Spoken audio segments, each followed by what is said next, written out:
Bon, on devrait être dans le timing.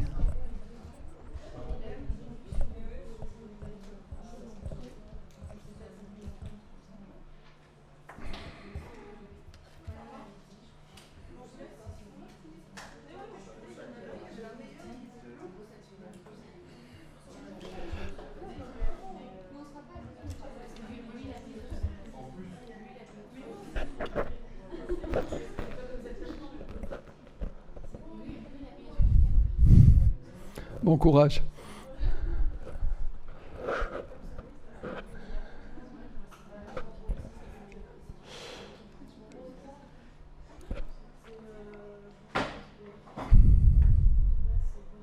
Alors j'ai intitulé la diapo suivante Travail informationnel.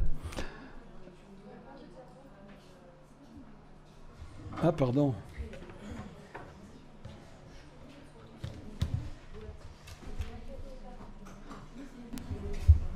C'est mieux.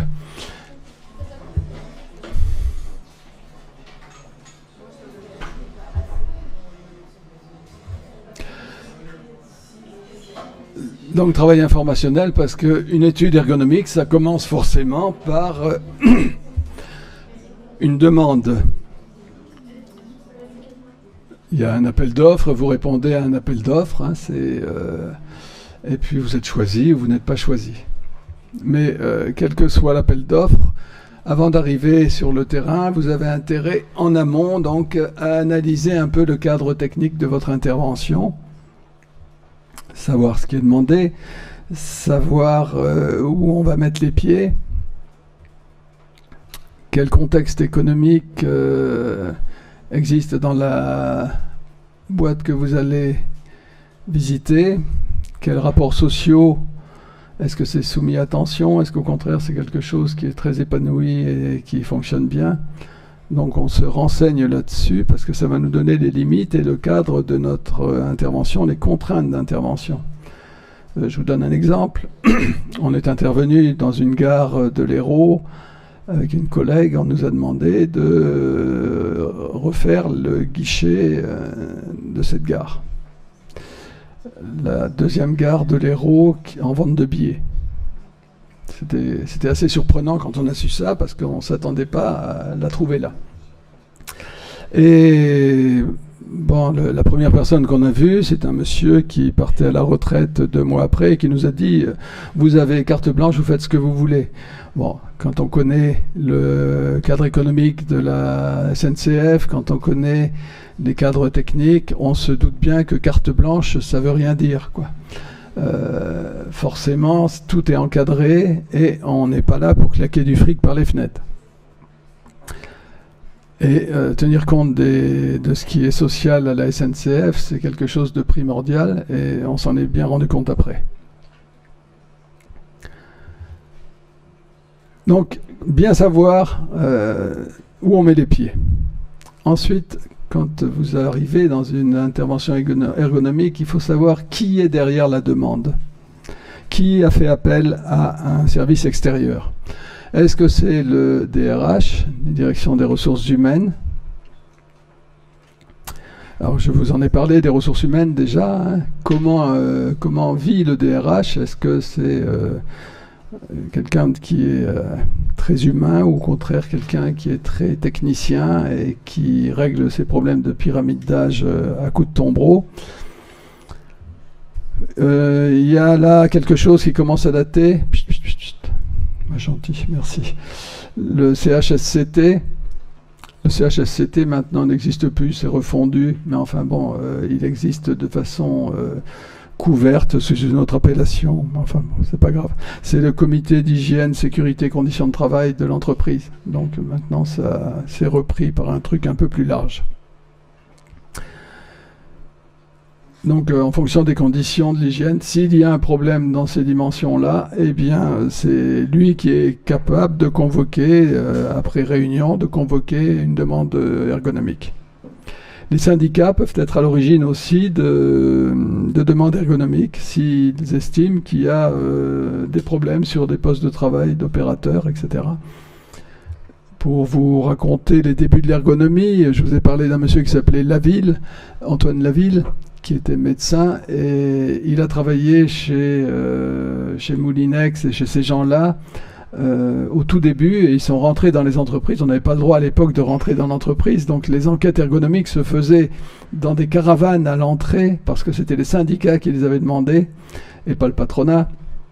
Donc ils avaient amené des caravanes, des petites caravanes de l'époque, hein, c'était pas des grands machins, et ils faisaient leur relevé là-dedans. Pour vous dire qu'au début, ça a été du camping, hein, l'ergonomie. Ça peut être également le médecin du travail qui demande une intervention parce que il a le suivi médical de l'entreprise, et quand il y a des problèmes de TMS, bien sûr, ou des problèmes psychosociaux ou d'autres problèmes sur certains postes de travail, il veut avoir une explication, et à ce moment-là, il déclenche une enquête ergonomique. Voilà comment on rentre dans l'entreprise. Une fois qu'on a fait notre travail, l'analyse ergonomique, c'est-à-dire ce que vous rendez, sera validée par plusieurs critères. Le niveau de charge de travail, il doit forcément diminuer pour l'opérateur. Il doit avoir la sensation, non pas de moins travailler, mais de mieux travailler. C'est-à-dire que la pénibilité de sa tâche doit être moindre.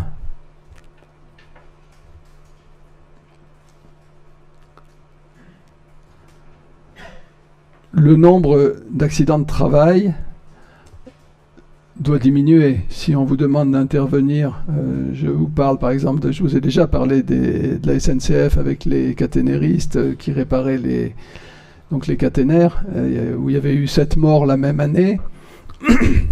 Bon, on s'est rendu compte qu'il y avait chez beaucoup, c'était 5 sur 7 je crois, du double métier, hein, c'est-à-dire qu'ils travaillaient de jour et de nuit, et que forcément au bout d'un certain temps la maîtrise du travail de jour n'était pas la même, et de ce fait-là ça enclenchait, disons, des accidents de travail. Donc la piste, ça a été de surveiller ce problème. Les atteintes à la santé physique ou mentale doivent diminuer. Si vous intervenez sur une situation comme Orange en tant qu'ergonome, ou dans certaines banques quand ils restructurent, il faut que les gens arrêtent de sauter par la fenêtre, parce qu'autrement ça devient terrible. Ça, c'est pour la vision directe de l'entreprise. Et vous avez également un développement des compétences et des capacités des opérateurs qui doit pouvoir se ressentir. Il faut valoriser les opérateurs quand on intervient en ergonomie. C'est avec eux que l'on travaille. Et je vous donne comme exemple une greffe de brancardier qui a eu lieu à la Pitié-Salpêtrière. On déclenche là-dessus une étude ergonomique du poste de brancardier à la Pitié-Salpêtrière. Bon, évidemment, le poste de brancardier, c'est physique, d'accord ? Et donc, on s'est débrouillé pour suivre ces brancardiers. On s'est rendu compte que, bon, dans les services encore ça allait, mais il y avait des passages dans les hôpitaux auxquels on ne pense pas. Quand ils changeaient par exemple de bloc, ils passaient par les sous-sols, et dans les sous-sols c'est très mal éclairé, le sol est souvent pas correct, donc il y avait une tension à ce moment-là de ne pas faire tomber le malade du brancard, et c'était une pénibilité assez importante. Donc ça a été le premier point. Ça a pu être réglé avec l'hôpital en augmentant les capacités lumineuses du sous-sol. Et il y avait autre chose qui demandait, c'était, et qui a été obtenu suite à l'étude ergonomique. On en avait proposé la mise en place d'un diplôme de brancardier propre à la Pitié-Salpêtrière, pour ceux qui avaient fait l'étude. Donc ça donnait à ces brancardiers de la Pitié-Salpêtrière une compétence qui était reconnue par l'hôpital, mais au-delà de l'hôpital, qui était reconnue par tous les systèmes d'ambulance parisiennes, qui leur permettaient, quand ils avaient fini de travailler sur l'hôpital, de trouver un métier beaucoup plus rapidement en extérieur, et donc ça valorisait leur cursus. par cette valorisation, la grève a été arrêtée, enfin après négociation, c'est rentré dans les mœurs, et voilà. Donc l'opérateur s'est toujours senti valorisé avec ça. Bon, certaines fois, les valorisations des opérateurs, c'est de l'enfumage, hein, il ne faut pas se leurrer. Hein. Mais bon, nous, on n'est pas là pour enfumer les gens, on est là justement pour éviter de les enfumer. Et souvent, quand vous intervenez en ergonomie, on se demande toujours, enfin, il y a un contact à établir avec les opérateurs, et ce contact, il est vraiment pas toujours évident, parce que vous venez là pourquoi ? Et vous venez là avec quoi? Je vous donne l'exemple de la SNCF. Moi, je suis intervenu chaque fois à la SNCF à Montpellier. La première fois que je suis intervenu à la SNCF à Montpellier, comme on ne connaissait pas du tout le milieu, j'avais un caméscope et j'enregistrais tous les entretiens avec le caméscope. Et sans prendre d'image, je m'en fichais, mais c'était pour avoir une trace orale de ce qui s'était dit. Et j'ai un des responsables du groupe qui était avec moi, qui était là, et qui, à un moment, s'est rendu compte que le caméscope tournait. Il m'a dit, mais il tourne votre engin. Je lui ai dit, oui, mais qu'est-ce que vous allez faire des bobines? Bon, parce que les bobines qu'on a, on peut théoriquement en faire ce qu'on veut. On peut les donner à la direction, on peut les donner à qui on veut. Donc les discours qui sont dedans sont des discours qui sont ouverts. D'accord ? Donc c'est extrêmement important de délimiter en tant qu'ergonome son rôle, de savoir ce qu'on fera, de ce qu'on recueille. D'accord ? Parce que croyez-moi, certaines fois vous voyez des choses assez merveilleuses dans l'entreprise. Même s'ils ne travaillent pas beaucoup, quand on fait des analyses de temps de travail réel, sur une journée de 8 heures à la SNCF, moi j'avais calculé qu'ils travaillaient à peu près 3 heures. D'accord ? Oui, le matin, on arrive sur place, on prend le café, c'est comme à l'hôpital, et puis après, on prépare la camionnette pour intervenir sur la caténaire qui est entre Agde et Sète. Après, on fait de la route, donc tranquille, mais évidemment, c'est du temps de travail, la route. Et puis après, on arrive sur place, on attend que le courant électrique soit coupé, donc... pendant ce temps-là, il y en a un qui va aller chercher les asperges, alors que c'est pas son job, mais au moins mangera des asperges à midi. Et puis, mais oui, c'est la vie de groupe, c'est comme ça. Et puis quand vous analysez en temps réel le travail effectif, vous vous dites, mais pétard, qu'est-ce qui se passe, quoi, Donc, mais regardez un petit peu autour de vous le travail réel de certains opérateurs, c'est scotchant certaines fois. Vous vous dites, mais celui-là, il fout rien, quoi. Le travail réel des kinés à l'hôpital, excusez-moi, ma fille est passée sur les bancs, je l'ai eue comme élève. Quand elle finissait certains stages, c'était à 1h, 1h30. Donc elle me téléphone, elle me dit j'ai fini. Je lui dis pardon, t'as fini, mais vous repassez pas dans les services l'après-midi? Ah non, le kiné nous a dit que c'était bon, on pouvait y aller. Ah, d'accord. Bon, c'est étonnant, quoi. Voilà, donc développement des compétences, recueil... et ressenti chez les opérateurs d'un mieux-être après. Alors, l'analyse se réalise avec les travailleurs. J'ai abordé un peu le sujet déjà. Ça, c'est extrêmement important. En tant qu'ergonome, leur intérêt pour l'étude, c'est ce qu'ils en tireront. Il faut vraiment susciter l'intérêt pour l'étude, parce qu'autrement, on ne peut rien faire. Et l'intérêt pour l'étude, ça veut dire sortir de toute méfiance. Il faut qu'on leur explique ce qu'on va faire, pourquoi on le fait, et puis ce qui va se passer après. Quand on a deux exemples là, un exemple d'intervention où ça a été corrigé après, c'était Kansas à Strasbourg. Il faisait des recherches chez les mineurs sur la perte hydrique que représentait le travail de la mine. Donc la fonction c'était se peser avant de descendre et se peser au retour pour voir ce qu'il en était. Enfin, avant de commencer à travailler, il pesait en bas dans la mine. Donc il descendait avec l'ascenseur en bas de la mine et il laissait travailler. Il pesait les gens au début, il les reprenait après, une fois qu'ils avaient travaillé, et on savait ce qu'ils avaient perdu comme flotte. D'accord ? recueil de la première journée, ils passent ça à la moulinette et ils se rendent compte que c'est complètement incohérent. Donc ils se disent, il y a quelque chose qui ne va pas, quoi. Il y a des types qui avaient grossi au fond de la mine, c'était impossible de grossir vu la perte hydrique qu'ils avaient. Et donc ils reprennent les trucs et ils en parlent un peu avec les responsables mineurs au fond. Ils leur disent, écoutez, on est quand même surpris, quoi, parce qu'on a un souci.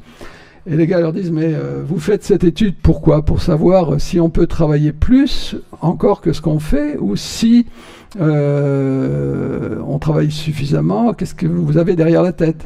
Donc l'intérêt des mineurs, c'était de savoir pourquoi cette enquête. Est-ce que c'est uniquement un problème de santé, pour savoir s'il faut hydrater en bas, ou est-ce que c'est pour nous dire, vous avez encore 30 kilos de charbon à extraire en plus tous les jours? Alors comme ils n'étaient pas des stakhanovistes, les ergonomes leur ont expliqué que c'était pour des raisons de santé, qu'il fallait faire attention à la perte hydrique et qu'ils voulaient vraiment savoir ce qui se passait. Et à ce moment-là, les gars leur ont dit, oui, on a triché. Il y en a qui avaient mis des pinces dans leur poche pour s'alourdir, etc. Mais ils leur ont dit carrément. Donc le deuxième jour, les recueils d'études ont été tout à fait corrects. Voilà, un exemple de non-coopération qui est dû au fait que je ne comprends pas, je me méfie, je ne sais pas qui j'ai en face de moi. Donc qu'est-ce qu'ils en tireront? Et ça, il faut vraiment arriver à leur montrer qu'ils vont en tirer quelque chose. Quand on est intervenu à la gare à machin, là, la seule demande qu'on a eue de la part de la dame qui était au guichet, c'était que son CDD se transforme en CDI. Bon, on lui a dit qu'on demanderait ça dans le machin, en se disant, ma pauvre, à la SNCF, ils n'embauchent pas beaucoup en ce moment, même si tu es le deuxième point de vente de tickets de l'Hérault. Bon, et en fait, quand on a vu, nous, parce qu'on est retourné quand même voir ce qu'ils avaient fait comme installation, quand on a vu l'installation qu'ils avaient réalisée par rapport aux préconisations qu'on avait faites, on est tombé sur les fesses parce que c'était assez lamentable. Mais par contre, elle avait un CDI et elle était plus en CDD, et ça, elle en était très contente. Donc nous, on était très déçus, elle était très contente. Vous voyez, comme quoi, certaines fois, les études ergonomiques satisfont pas les ergonomes, mais satisfont le personnel qui travaille, pas toujours dans des conditions optimales. Alors, obtenir leur coopération vraie et non déformée, d'accord, ça je vous en parle. Alors vous avez un autre type de déformation. Ça s'est passé au Brésil, dans un atelier textile de femmes. L'équipe d'ergonomes brésiliens arrive dans cette boîte et le but de l'étude, c'était les ambiances lumineuses dans l'entreprise. Donc ils voulaient voir si en diminuant l'intensité lumineuse, il y avait un impact sur la qualité du travail. Donc les ergonomes sont arrivés dans des ateliers, imaginons que ce soit des machines à coudre partout, et ils ont le premier jour laissé les choses à l'identique, donc en fin de journée, production, temps par personne, etc. Tout était évalué. On avait un référent, et le lendemain, ils commencent à s'amuser à baisser l'électricité pour voir ce que ça donnait. Et le soir, on recueille les données, et à ce moment-là, oh surprise, la production était meilleure. Les opératrices voyaient moins clair, la production était meilleure. Alors là, ils se sont regardés, ils ont dit, on ne comprend pas, si on éteint la lumière, qu'est-ce que ça va faire, quoi. Et donc, ils sont allés discuter avec les opératrices, et en fait, des formations, nous sommes très contents, parce que c'est la première fois qu'on s'occupe de nous, qu'il y a des scientifiques qui viennent sur place, voir un peu ce qu'on fait. Donc, on veut faire pour leur expérience le maximum de ce qu'on peut faire. Donc, elles ont bossé comme des folles pour arriver à améliorer les scores, alors qu'en fait, elles avaient des conditions qui étaient défavorables pour le faire. Voilà. Donc, il a fallu expliquer que là aussi, ce qui se passait pour arriver... Comme quoi, vous pouvez avoir un versus complètement opposé. La restitution des informations dans une enquête ergonomique, vous imaginez bien que c'est quelque chose de scabreux certaines fois. Quand on a à rendre une étude ergonomique à la direction, on rend quelque chose. Quand on a à rendre une étude ergonomique aux opérateurs, on rend quelque chose aussi, mais qui est un peu autre chose. D'accord ? On ne peut pas avoir le même niveau de lecture en fonction du poste qu'on a dans la société. Ceci dit, la transcription des données que l'on rend doit être identique parce que c'est là que se passe le nœud de l'affaire quand ils discutent après des choses à faire. Hein. Mais la restitution des informations, il faut le faire. Parce que si vous ne restituez pas, on se demande ce que vous êtes venu faire. Et vous ne rendez pas service déjà aux collègues qui vont venir après. Collègues dans toutes les disciplines d'ailleurs. Hein, parce que ce ne sont pas des cobayes, ce sont des humains qu'on a en face de nous. Et ils ont le droit de savoir ce qu'on fait, qu'on analyse sur eux. Pour analyser tout ça, on utilise plusieurs méthodes. Alors ça, ne retenez pas, hein, je ne vais pas dire sans intérêt, mais vous imaginez bien que les méthodes d'analyse, elles doivent avoir un souci d'objectivité, donc observation directe. Mais dans toute observation directe, il y a une implication de l'observateur. Hein, ça, c'est de la psychologie qui va jusqu'à la physiologie. Quand vous chronométrez un 100 mètres avec un chronomètre à doigt, en fonction de la position de votre doigt, vous allez déclencher X dixièmes plus tard que le voisin, même si vous avez déclenché au coup de pistolet. D'accord ? Donc malgré toute l'objectivité que vous pouvez essayer d'avoir, vous avez quand même votre regard sur une situation donnée. Donc on va utiliser des tas de choses. La mesure du temps de travail, ce sont des choses qui sont issues de Taylor avec l'optimisation des temps d'exécution.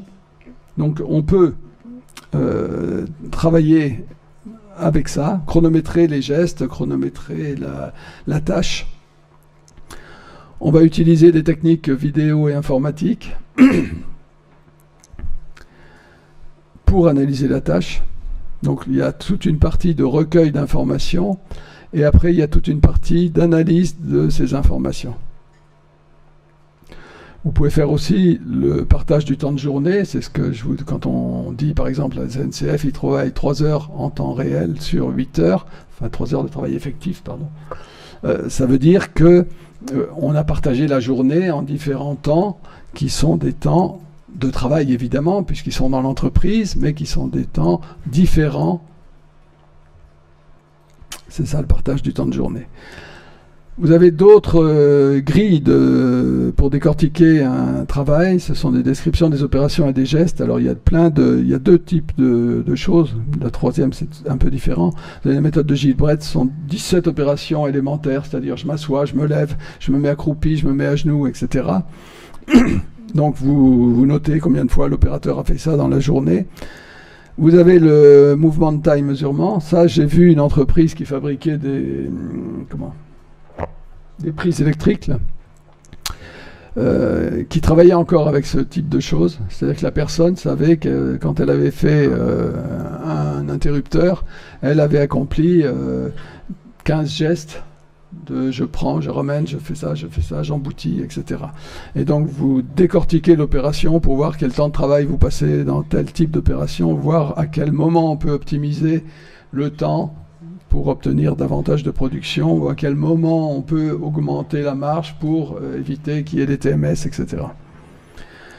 Vous avez d'autres systèmes, évidemment, avec l'informatique et tout ce qui est caméra, vidéo, le système Vicon. Ça, vous avez vu des images si vous avez travaillé sur la marche, toutes les images qu'on a sur la marche avec les capteurs infrarouges, hein, ou sur les mouvements, l'analyse du mouvement, on a ça en rééducation aussi.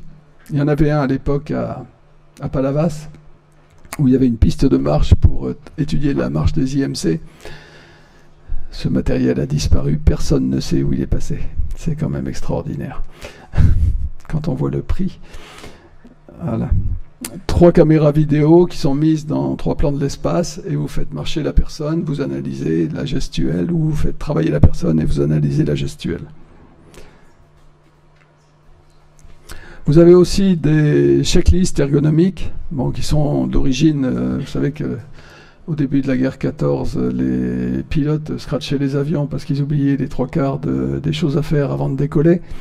Donc on a fait des checklists dans les avions et on utilise en ergonomie des checklists de la même façon. Alors c'est une logistique qui est lourde, importante au début parce qu'il faut aller sur place, recueillir déjà des données sur un poste de travail, créer la checklist et puis après la remplir en temps réel. C'est-à-dire que ça va très vite, ça note. Vous avez en fait une caméra qui va filmer et vous notez dans le timing ce que fait l'opérateur à ce moment-là. Donc nécessité de mesures physiques sur tous les éléments mesurables du poste pour sortir le maximum de données. C'est un outil intéressant qui permet de fouiller très loin, mais c'est relativement lourd. On a toujours un crayon et un papier à la main pour compléter, parce que certaines fois ça va vite. Alors vous dire que derrière ce travail informationnel, on n'a en fait que du recueil, là. Tout ça, ça s'analyse après. C'est comme quand vous faites un bilan en rééducation. Vous avez une malade devant vous, vous bilantez, et puis après vous analysez pour faire le plan de traitement. C'est exactement la même chose. Question sur les recueils de données, tout ça. Bon, ça, vous n'aurez pas de questions pour l'examen sur ce genre de sujet. C'est de l'ergonomie pure et dure. L'anthropométrie, alors elle est intéressante, c'est une science des dimensions de l'homme, normalement. Il y a une évolution, on a travaillé d'abord sur l'espèce humaine, le squelette. L'anthropométrie appliquée, c'est ce qui va quand même davantage intéresser les opérateurs. La dimension de l'homme entier, les parties molles, le poids, les circonférences. Vous imaginez bien qu'on est en rapport avec le plan de travail, l'espace de travail. L'anthropométrie ergonomique, elle vise à équiper et trouver des espaces pour tous. Il y a encore des tenues de travail, des habits, des casques. Donc là aussi, il faut que chacun puisse avoir une chaussure à son pied, dans les protections, etc.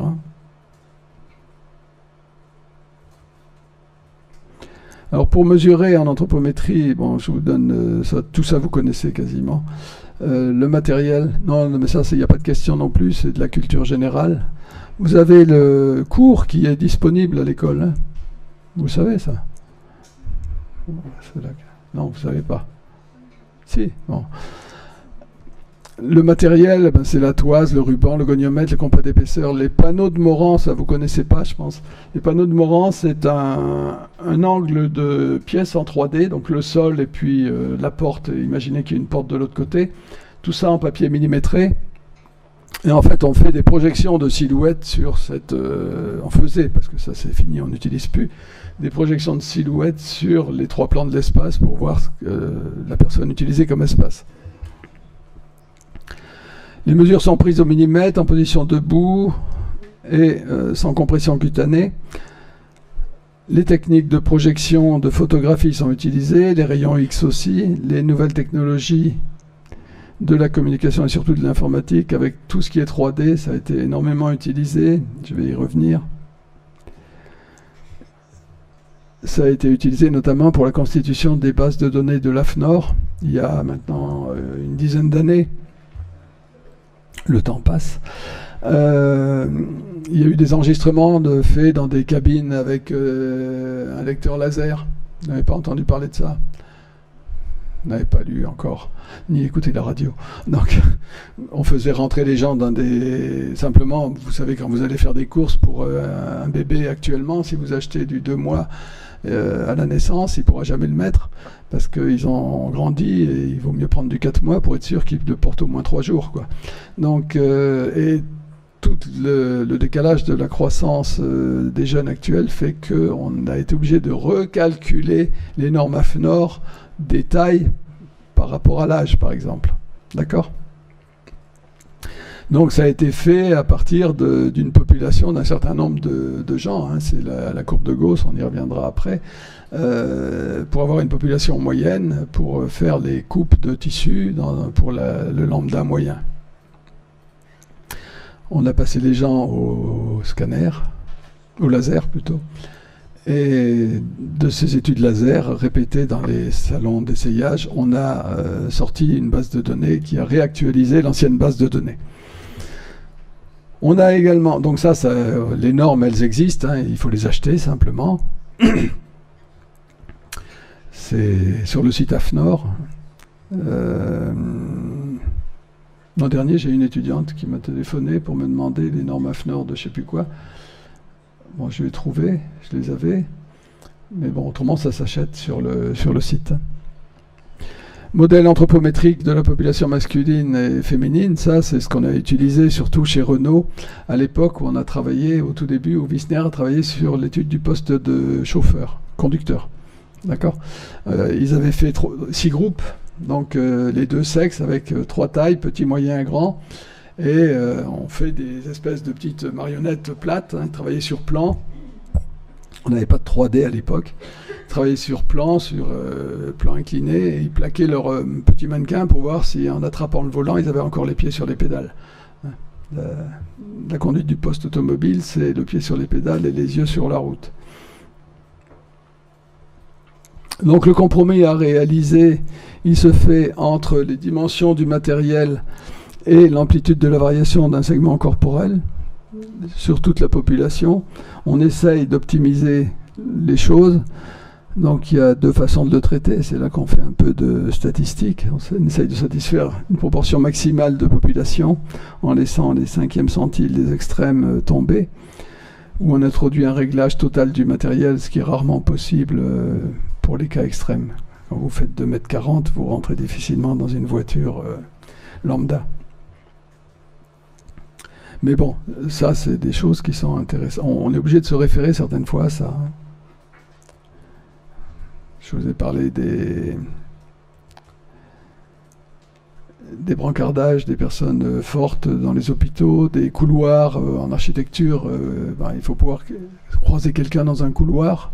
D'accord, c'est pas toujours évident. Donc tout ça, c'est à prendre en compte. Et on va chercher les données dans ces normes AFNOR. Donc là, on a vu le corps en aspect extérieur.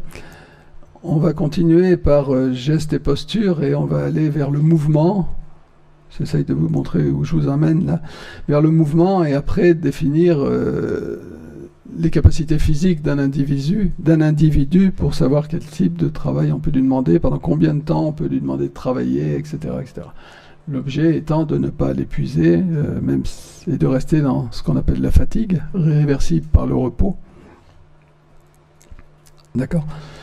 Donc si on s'interroge quelles sont les caractéristiques d'un mouvement fonctionnel, on va dire 2 choses. D'une part, qu'il y a une consommation énergétique qui est faible. Il faut qu'il soit efficace, performant en vitesse et en force. La position économique, il réalise des mouvements de faible amplitude ou de précision. Alors retenez simplement, je crois qu'on y arrive, voilà. S'il y a une chose à retenir, c'est que le mouvement fonctionnel, il se fait dans la course moyenne. D'accord ? Ça, retenez-le. Tout ce qu'on fait, en général, on essaye de le faire dans la course moyenne, c'est la zone la plus économique. Alors, pour des tas de raisons physiologiques, il n'y a pas de cul-de-sac en compression, il n'y a pas de collabement synovial, il y a moins de frottement capsulaire. On peut partir dans les différents sens de mouvement comme on veut et rapidement. Les structures passives, elles sont en tension minimale. Le muscle, c'est la position la plus active. Moindre tension des éléments élastiques parallèles, maximum de liaison pontique. Bon, je vous apprends rien là. C'est de la physio. Donc retenez course moyenne. Si on veut quelque chose de fonctionnel, je vais trop vite, hein. Mais vous le savez, c'est pas intéressant, je vous promets. Vous voulez le voir quand même ?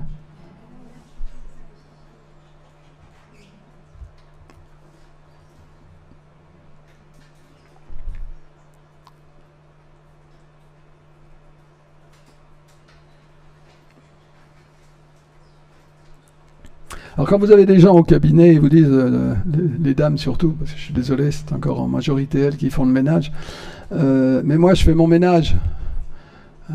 Vous avez dû entendre ça quand même dans les services. Hein. Moi je fais de la gym, je fais mon ménage tous les jours. Bah oui, mais quand je fais mon ménage, je suis en course moyenne. Hein, quand je fais mes carreaux, je fais ça, je fais rarement ça et ça. Alors quand vous leur montrez que ça, ils ont compris que le sport c'était d'aller là-bas et d'aller ici. Enfin le sport, la gymnastique, pas le sport. Hein, parce qu'en sport, on fait ça, mais beaucoup plus vite. La différence entre sport et gymnastique, entre préparation physique et sport. Hein, pour elle, je fais du sport. Voilà. Donc les sortir de cette façon de voir, expliquer qu'un geste fonctionnel, c'est pas fatigant. Mais je marche tout le temps chez moi. Oui, bien sûr. Pour marcher, il faut faire combien de pas ?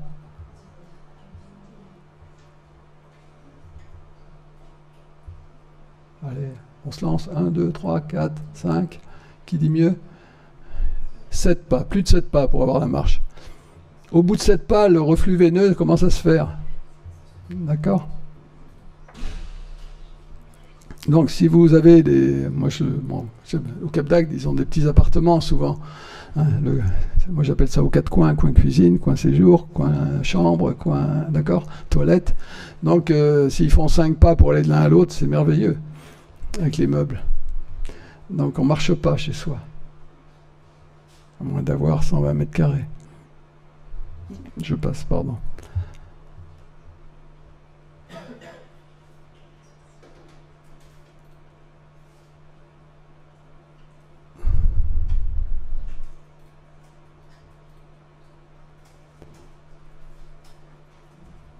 Oh là là, c'est dur.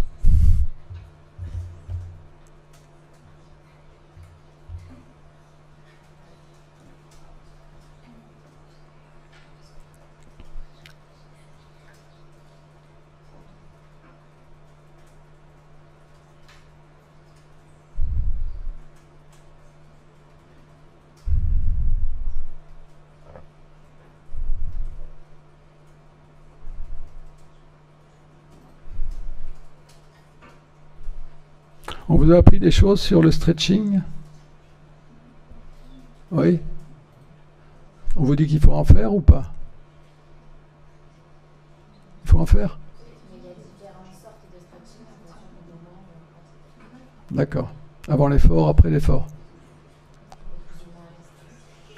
D'accord.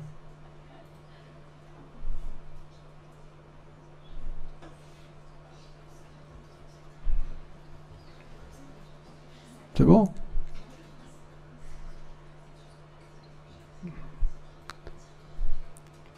C'est bon la miss? Oui. Alors, le rythme du mouvement, c'est quelque chose d'important. Et on va toucher un peu les TMS là déjà. Il y a des rythmes occasionnels de faible ou de grande amplitude. Donc il faut faire attention aux gestes occasionnels parce que c'est souvent là qu'on se fait mal. Parce qu'on va chercher une amplitude où on n'a pas l'habitude d'aller. Le geste répétitif, il peut être simple, automatisé. Il est en général économique parce qu'il se fait en course moyenne. On utilise des feed-forward. Ça, c'est toujours très marrant. On se fait piéger. Tout le monde se fait piéger. L'anticipation de mouvement. Vous rentrez dans une voiture. Vous savez que dans les voitures, maintenant, il n'y a plus de clés. Vous n'avez plus de clés. Donc, vous rentrez et vous voulez mettre... vous cherchez le Neyman quand il n'y en a pas. Ou vous oubliez de mettre le frein à main quand vous louez une voiture parce que sur la vôtre il n'y a plus de frein à main et dans celle que vous avez louée il y a un frein à main. Voilà, là on est sur des feed-forward et comme la nature humaine est très paresseuse, on oublie très vite les choses. Il y a une usure en rapport à la vitesse dans les gestes évidemment et surtout dans les gestes répétitifs et le stress a aussi son importance, pas que la vitesse de l'exécution du geste. Et on en reparlera quand on parlera des TMS, des troubles musculo-squelettiques. Et LATR, c'est la version canadienne des TMS, même québécoise. Les lésions attribuables au traumatisme répétitif. Il y a une différence sémantique entre les deux. Si, c'est sémantique, je vous promets. Entre les deux, entre TMS et LATR, c'est que les Québécois... Ils disent déjà que c'est une lésion attribuable au traumatisme répétitif. Ils l'ont identifié, alors que nous, on en est resté à des troubles musculo-squelettiques. D'accord ?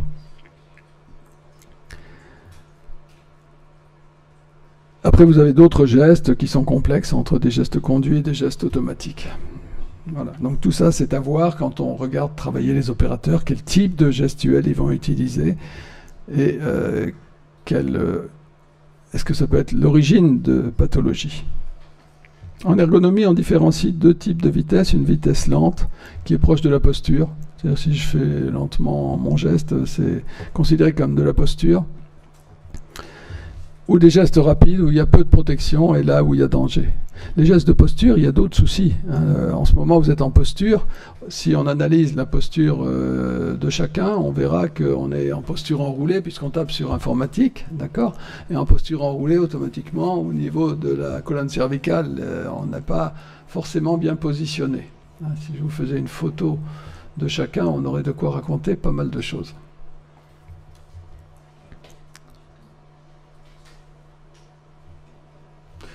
Alors, je vous ai parlé tout à l'heure de la courbe déformation dans la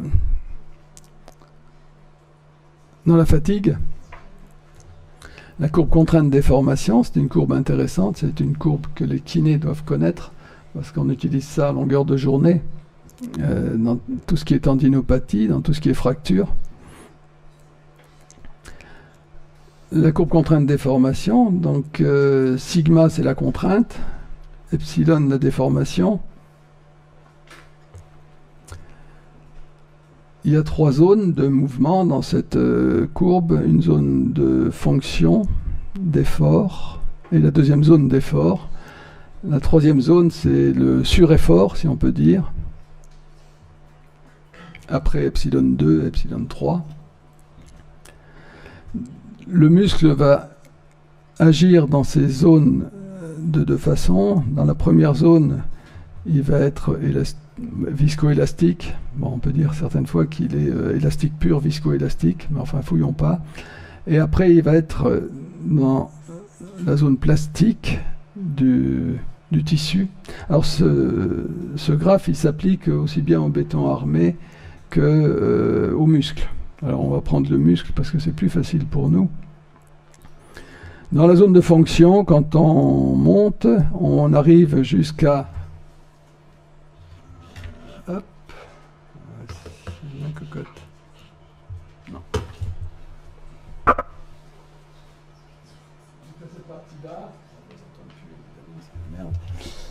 Bon, on arrive jusqu'à sigma 1, epsilon 1.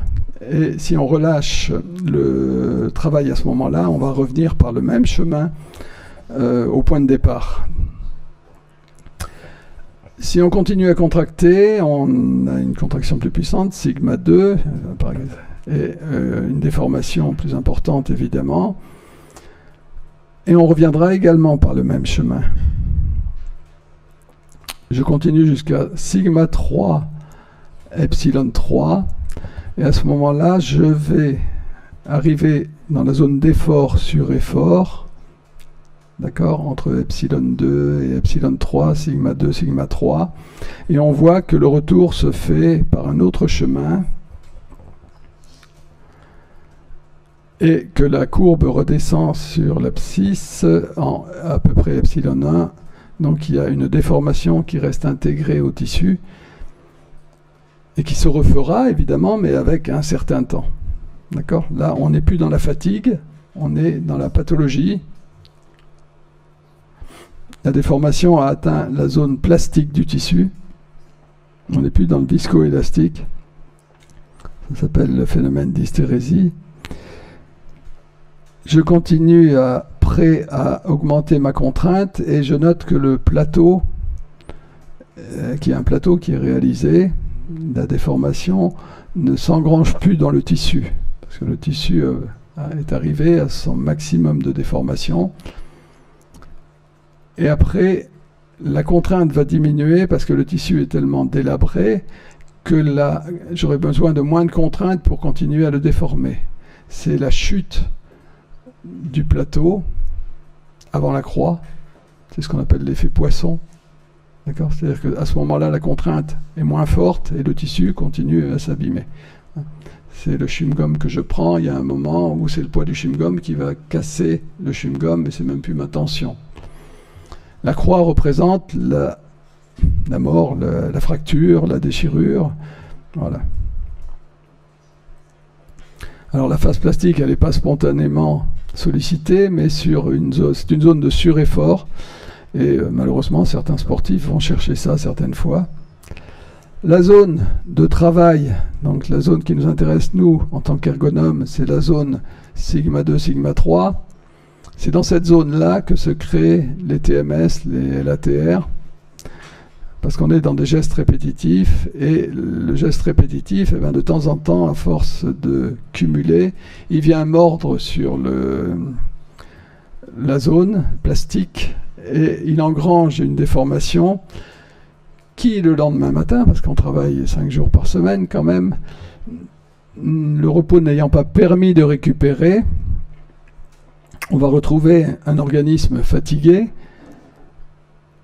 qui va se déformer beaucoup plus vite et donc créer ces pathologies à ce moment-là.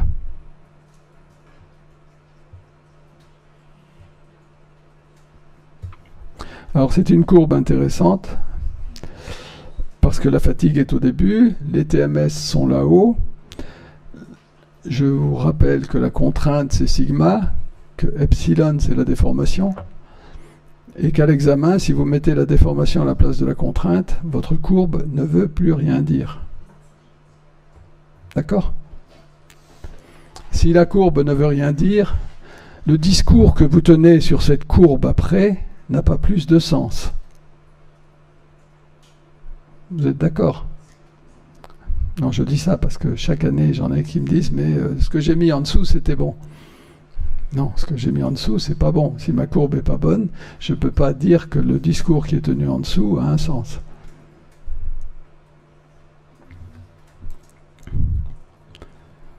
La courbe contrainte déformation, c'est une question d'examen qui tombe souvent. D'accord ? Parce qu'on peut, à travers cette courbe, parler de la fatigue, parler de tas de choses, parler des TMS, et le cours, on me demande quand même d'aborder les TMS. Ok ? Bon, j'insiste pas plus parce que ça deviendrait fatigant. Il est une autre courbe qui existe, je ne vous l'ai pas mise, mais c'est la courbe de fluage. La courbe de fluage, c'est un tissu qui est soumis à la même contrainte pendant un temps certain. C'est-à-dire que le temps, on va laisser la même contrainte, mais pendant très longtemps. Et il y a un moment où la contrainte va abîmer les tissus et la détérioration va se faire. Mais c'est un rapport contrainte-temps. Ça n'a pas à voir avec contrainte déformation. Ce n'est pas du tout la même courbe, hein, ne confondez pas.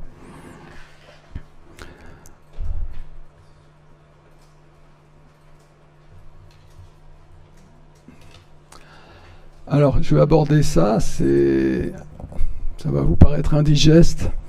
C'est simplement pour que vous sachiez qu'à partir d'une étude ergonomique, quand on fait une étude ergonomique gestuelle, on va essayer de comprendre. Le but de l'ergonome, c'est d'amener la personne à être mieux. Donc on va essayer déjà d'analyser ce qu'elle fait pour voir ce qu'on peut dégager comme possibilité pour aller mieux. On fait 2 types d'analyses. Une analyse biomécanique qui est angulaire d'abord, à travers des angles articulaires. Et dans un deuxième temps, on fera une analyse vectorielle à travers les forces qui passent dans le corps. Donc le but, c'est de déterminer les positions angulaires des principales articulations, je viens de vous le dire. Les moyens. Alors bon, les moyens, c'est une représentation photographique. N'ayez pas peur, voilà. Vous avez grosso modo là un caténériste sur une plateforme. Bon, vous le voyez mal. La plateforme, c'est le trait en bas. Il est perché à 7 mètres au-dessus du sol. Là. Il est sur une échelle qui est fixée sur les rails. D'accord ? Donc c'est quelque chose qui est mobile. Et il a un bras de levier, il est en train de retendre les caténaires. Voilà. C'est pour vous donner, donc là-dessus, ça c'est une photo. De cette photo, on extrait une silhouette. De la silhouette, on essaye de placer les centres articulaires. Vous voyez, la cheville, le genou, le coude, le poignet, etc. Donc, une photo représentative de la tâche, évidemment une photo dans laquelle on estime que le sujet est délétère, c'est-à-dire une photo où, pour nous, il va y avoir un problème, quoi. Il va s'abîmer. Alors, on essaye d'avoir une photo prise dans un plan sagittal ou frontal, avec un élément vertical pour pouvoir calculer les angles de façon plus cohérente. Et on travaille sur une silhouette agrandie de la photo. Donc ça, ce que vous avez vu, c'est la remise d'un mémoire. Mais quand on travaille sur une silhouette, on travaille sur quelque chose de beaucoup plus grand pour essayer d'être le plus précis possible. On essaye de mettre en place des points de référence, les centres instantanés de rotation, les axes mécaniques, les mesures d'angle. Alors les mesures d'angle sont approximatives, mais bon, on a quand même une idée déjà de ce qui se passe dans les mouvements de la personne. Là aussi, on fait des jeux de rôle certaines fois en se disant si je prends cette position-là, comment est-ce que je me mets, qu'est-ce que je fais et où est-ce que je peux faire quelque chose. Voilà. Donc on a des angles, on note. Et on va comparer, c'est ça l'analyse angulaire surtout, on va comparer l'angle de confort et d'inconfort, en se rappelant que la course moyenne est toujours la course la plus favorable. On va déterminer les forces mises en jeu, tension de maintien des muscles actifs, ligaments peu tendus, en course moyenne et muscles passifs, tension ligamentaire plus actif, bon ça on a déjà dit tout à l'heure. Je le note quand même. Pour nous aider dans ces situations de confort-inconfort, il y a des abacs qui existent.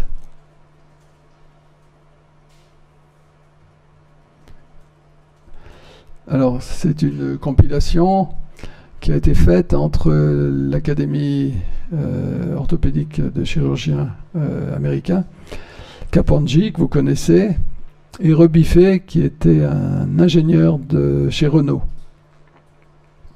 Donc ce tableau nous donne dans les 3 plans de l'espace les positions de confort des différentes articulations. D'accord, l'amplitude maxima et les positions de confort. Donc on regarde en fonction, on prend notre schéma et on note confort, inconfort, confort, inconfort, etc. Donc on localise après les possibles mobilités, à savoir est-ce qu'on est en fin de course articulaire ou non sur tel type de mouvement. Et si on n'est pas en fin de course articulaire, qu'est-ce qui nous reste comme course articulaire pour compenser le mouvement qui est trop important à un niveau et le réaliser avec un autre niveau pour rester au maximum en course moyenne.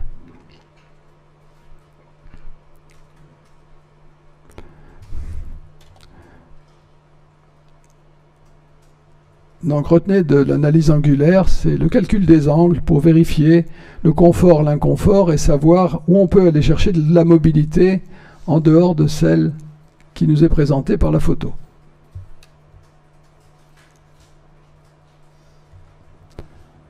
Les limites, j'en parle là, les limites de cette analyse, c'est quoi? C'est qu'on a quelqu'un en photo là, qui est habillé, d'accord? On pose des points articulaires sur ce qu'on pense être un point articulaire. Donc, on a une idée assez imprécise quand même des angles, mais ça permet quand même d'avoir une photo gestuelle intéressante. Il ne faut pas demander et dire qu'on est puriste quand on fait ce type d'analyse, hein. Mais on essaye de se rapprocher au maximum de ce qui est possible de faire. C'est bon ? La deuxième analyse, c'est l'analyse vectorielle. L'analyse vectorielle, elle va approcher les forces, les contraintes de l'équilibre du sujet. Ça, c'est son but. Savoir quel type de force il va développer dans sa gestuelle. Donc, quel type de contrainte il va faire subir à son corps et par là, à quel moment il va se faire mal. Ou il peut se faire mal. Les moyens, c'est la même photo en général, parce qu'il n'y a pas de raison de changer de photo. Si elle était délétère dans la première machine, pardon, je reviens. Si elle était délétère dans l'analyse angulaire, elle l'est également dans l'analyse vectorielle. D'accord ?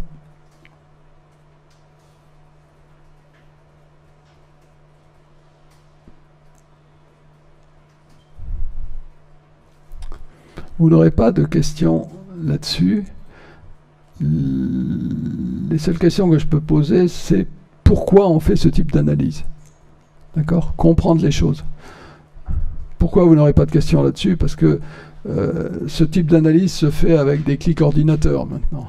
On a des logiciels pour faire ça. D'accord ? Bon, ce qui est important de comprendre, c'est pourquoi et comment le logiciel travaille. Pourquoi il travaille et qu'est-ce qu'on va chercher.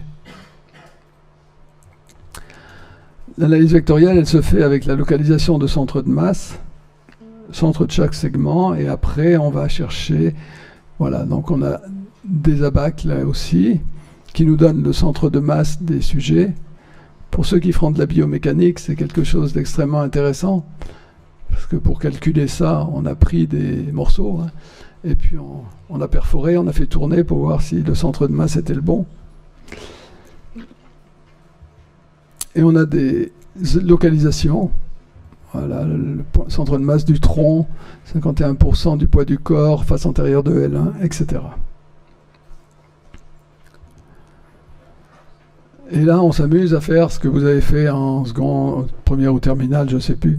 On calcule les barycentres. Des barycentres, on remonte à un centre de gravité générale du sujet. D'accord ?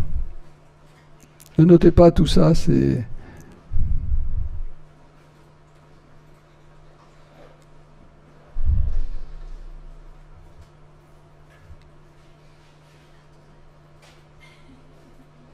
Voilà. Pourquoi c'est comme ça? Je suis désolé, je ne sais pas. Donc voilà un sujet où on a calculé les centres de masse. Nous, on a décidé chez lui qu'on était délétère au niveau lombaire. Vous avez sur la partie droite ici le niveau lombaire. Non, c'est pas sur la partie droite. On ne le voit même pas d'ailleurs. Bon, j'essaierai de faire mieux la prochaine fois. La position de la verticale G par rapport à la base, on regarde s'il est dans son polygone de sustentation, ça va de soi. S'il n'y est pas, c'est qu'il y a quelque chose d'extérieur qui lui permet de s'équilibrer, sinon il se casse la figure. Donc tout ça, on l'observe. On peut calculer les frottements des appuis quand il glisse, par exemple, sur l'échelle, ou quand il glisse par terre. On détermine, ça c'est la recherche simplement, ne notez pas tout ça, on détermine la direction d'un muscle équivalent, tout ça c'est fait par informatique maintenant, c'est-à-dire qu'on va créer un muscle équivalent à toute la somme des forces qui sont en jeu chez le sujet. On va appliquer cette force du muscle équivalent sur la zone où on estime qu'il est en train de se faire mal pour voir si ça résiste ou pas. D'accord ? Donc c'est très arbitraire, c'est l'objet évidemment de discussion, mais quand vous avez quelqu'un qui est dans cette position là, même si elle est bancale, on imagine bien que la tension avec un appui de pied et un travail des bras, la tension elle se fait au niveau lombaire. Donc nous on a regardé sur le L5, L4 ou L5, S1 ce qui se passait au niveau des forces. Donc on calcule la force du muscle équivalent. Et on calcule la charge sur l'articulation qui dépend donc de la force du poids du sujet, de la force du muscle équivalent. On fait une sommation vectorielle et voilà, là vous l'avez en entier. Voilà, là on a par exemple un sujet qui supporte, à notre avis, 920 décanewtons au niveau de la vertèbre L5, d'après nos calculs. Est-ce que c'est délétère? Résistance d'une vertèbre. À combien une vertèbre explose?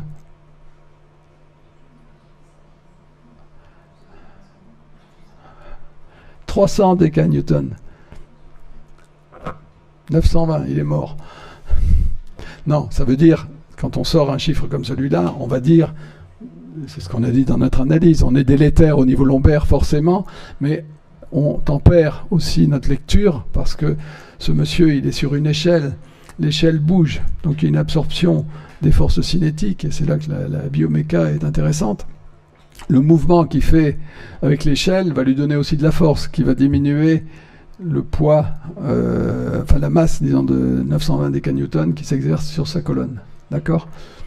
Bon, sachez quand même qu'une vertèbre à 300 décanewtons, elle souffre, elle s'écrase. Hein. Faire attention aux bras de levier. C'est extrêmement important, les bras de levier, sur ce type de force. Je vous donne un exemple. J'ai eu un jeune de 20 ans en jet ski qui s'est fracturé des 12. À 20 ans, vous êtes en forme normalement. Hein, quand vous prenez une vague et que vous absorbez mal le choc, ça remonte. Et faites une analyse biomécanique des choses, vous verrez que le tampon, quand il n'est pas fait par les jambes, eh ben, il va monter au niveau du diaphragme et paf. J'en ai eu 2 comme ça. Hein. Donc voilà ce qu'on peut arriver à sortir avec une analyse vectorielle. Alors l'analyse vectorielle, je vais m'arrêter là, elle est aussi, l'inconvénient c'est qu'elle est aussi aléatoire, on peut dire que c'est assez approximatif. Non, on peut être relativement précis. Gilles Péninou, par exemple, a travaillé sur le métier d'égoutier en Suisse. Et on a réussi à travailler, il a réussi à sortir les chiffres délétères pour la colonne du monsieur qui supportait la plaque d'égout. Et on a pu faire la démarche à l'envers pour vérifier le poids qu'avait ce monsieur dans ses bras, et il ne le savait pas quand il a fait les calculs. Et en donnant un poids à la plaque d'égout que le monsieur supportait, on a validé a posteriori, dans l'autre sens, l'enquête et le travail qu'il avait fait. Et en fait, il est arrivé à 5 kilos près au poids de la plaque, ce qui est relativement pas mal quand on voit les calculs qu'il faut faire pour sortir ça. Et l'imprécision qu'on peut avoir avec un monsieur qui est habillé, hein, c'est pas quelqu'un à poil qui travaille, hein, c'est un monsieur qui est habillé dans une combinaison, avec des gants, etc., etc. Donc malgré toutes les approximations qu'on peut avoir sur les situations de travail, dites-vous quand même qu'on arrive à sortir des choses qui sont relativement fines. Alors tout ça, analyse angulaire, analyse vectorielle, ne retenez que ce à quoi ça sert, d'accord ? Parce que maintenant, ces silhouettes-là, vous l'avez sur vidéo, vous sortez l'image vidéo, vous la mettez sur votre écran, vous prenez votre souris, vous déplacez le curseur, tac, tac, tac, tac, tac, tac, et vous avez les calculs qui sortent, vous savez à combien vous êtes en force sur les vertèbres, vous savez combien vous êtes en angle, et où vous allez aller chercher de la mobilité. Donc c'est extrêmement rapide, d'accord, comme calcul, mais il faut savoir ce qui tourne derrière la machine, d'accord. C'est simplement ça que je vous demande, retenez ce de quoi c'est fait et à quoi ça sert. Voilà, ça c'est la partie la plus pénible. Bon courage pour la journée, parce que vous êtes là jusqu'à 19h. Et à mardi prochain, je crois.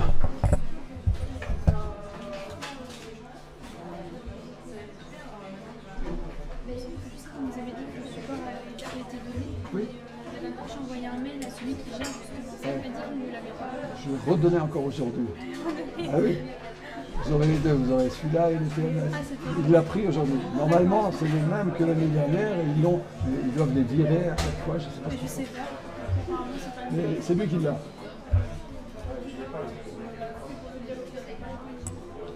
Il y en a un, mais c'est pas celui-là, c'est le TMS.